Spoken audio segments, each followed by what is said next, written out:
Auckland, New Zealand, October 31, 2003. It was school conferences. A sizable portion of the teachers hadn't shown up for some reason. Anyway, I went to my first period classroom. "Good morning. How are you today?" asked my teacher.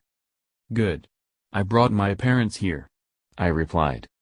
"I can see that," replied the teacher.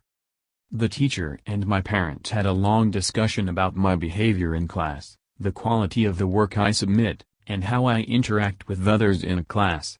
All went very well. After that chat, I decided to leave the classroom with my family. "Wait!" exclaimed the teacher. "I need you to move these boxes across campus," said the teacher. I did tell the teacher that I'd help moving stuff across the campus. I had to put my money where my mouth was and move the boxes. My family then went off to my other classes while I worked hard at moving the boxes across the campus. After 20 minutes, I was still moving boxes. But I saw a bunch of my friends. I dropped the boxes and went over to chat with them. Fully knowing I should be moving the boxes, I still engaged with my friends. I started feeling a bit guilty because of me breaking my promise to my first period teacher. My first period teacher walked by and saw me talking to my friends. I was then retorted for 5 minutes straight. After being retorted, I felt too ashamed to do any more work. I walked around the school looking for another activity.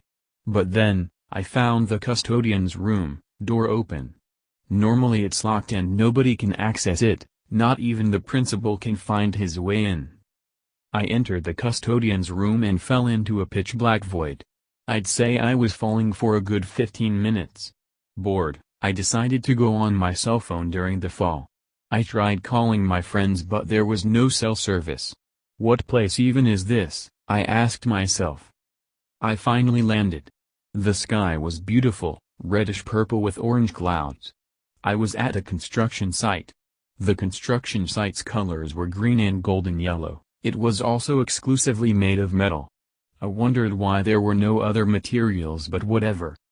Walking around, I found robots hard at work, laboring by moving pieces of metal so they can be used in the construction. Maybe a factory was being built. I saw conveyor belts scattered around the place. The temperature at the construction site was very hot. I started sweating from the heat. The robots started giving me dirty looks. I gave an ugly mug back and the robots stuck their tongues out at me. All seemed well until I accidentally bumped into a robot while walking across a hanging girder. The robot fell and broke to pieces, along with it, the materials falling.